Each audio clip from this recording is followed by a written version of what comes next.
દિલ્હીના જંતર મંતર પર સીજેપી પ્રોટેસ્ટમાં આપણે જે રીતે જોયું કે જેનઝીએ જે સરકાર સામે પડી, પછી સરકારે તેમનો અવાજ પણ સાંભળ્યો અને અંતે તેમને સફળતા મળી. તેવી જ રીતે દેશભરમાં આ વિરોધ પ્રદર્શન હવે નવું શરૂ થયું છે. વર્ષોથી ચાલતી બિસ્માર સ્થિતિ એક સિસ્ટમને હવે માની લીધી છે અને લોકો આની સામે જ હવે અવાજ ઉઠાવવા પડ્યા છે.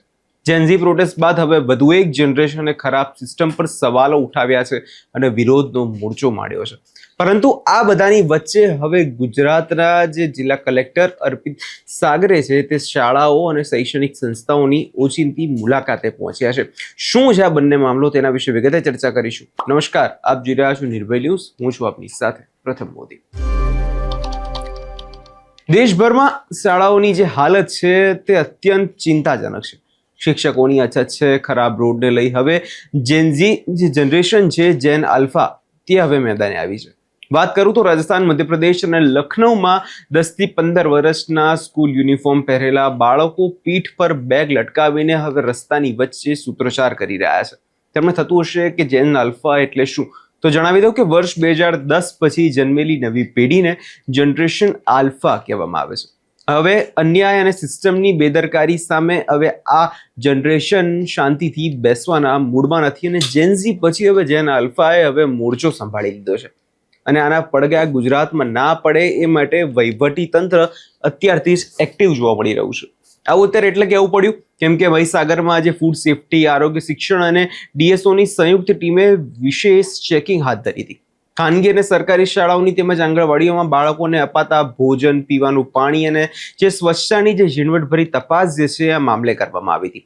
ફૂડ સેફટી વિભાગ અને શાળાઓને સ્વચ્છતા જાળવવા અને નિયમોનું કડક પાલન કરવા સૂચના પણ આપી. ખુદ જિલ્લા કલેક્ટર અર્પિત સાગરે મેદાને ઉતરીને તપાસ અહીંયા હાથ ધરી હતી. સૌ પહેલા નજર કરી લઈએ તમામ દ્રશ્યો પર.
આરોગ્ય વિભાગની કામગીરી અંગે માહિતી આપતા કલેક્ટરે જણાવ્યું કે છેલ્લા એક સપ્તાહથી સઘન ચેકિંગ ચાલી રહી છે. નગરપાલિકા વિસ્તારની ખૂબ જ 24 શાળાઓના 13,106 બાળકોના સ્વાસ્થ્યની તપાસ કરાઈ છે અને પીવાના પાણીના 7 સેમ્પલો પણ લેવામાં આવ્યા છે. અસરગ્રસ્ત વિસ્તારોમાં 415 ઘરોના ડોર ટુ ડોર સર્વે કરાયો છે અને નગરપાલિકા દ્વારા આ વિસ્તારમાં સાફ સફાઈની પણ સઘન જે છે બનાવાઈ છે. હવે આ ઘટનાઓ કદાચ એ સાબિત કરે છે કે જનરેશન આલ્ફા નવું ભારત છે અને આ બાળકો માત્ર કાગળ પર આપેલા વચનો માની જાય તેમાં સંતોષાય એવા નથી. પોતાના અધિકારો કેવી રીતે માંગવા તે આ પેઢી ખૂબ જ સારી રીતે જાણે છે. અને આપણે એક વાત આમાં જોયું કે જે જેનઝી આંદોલન થયું અને એ સમયે ગુજરાતની અંદર પણ તેના પડઘા જે છે પડ્યા હતા. પરંતુ હવે આ જે જેન આલ્ફા જે છે તે અત્યારે વિરોધ કરી રહ્યા છે અને તેના પડઘા ગુજરાતમાં ના પડે અને ગુજરાતમાં જે પ્રકારે વિદ્યાર્થીઓ વિરોધ કરવા ના ઉતરે એના માટે વહીવટી તંત્ર અત્યારથી જ કામે લાગી ગયું છે. મહીસાગરના આજે જિલ્લા કલેક્ટર દ્વારા જે પ્રકારે આજે તપાસ હાથ ધરવામાં આવી છે, ક્યાંક ને ક્યાંક એ સંદેશ આપે છે કે હવે સરકાર આ મુદ્દે અત્યારે વિચારી રહી છે.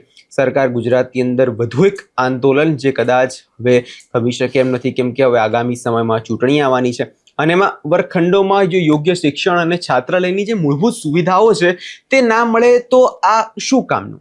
હવે આ બાળકો રસ્તા પર ઉતરીને સિસ્ટમ પાસે પોતાની માંગણીઓ પૂરી કરાવીને જ હવે દેશભરમાં જમશે એવું ચોક્કસપણે લાગે છે.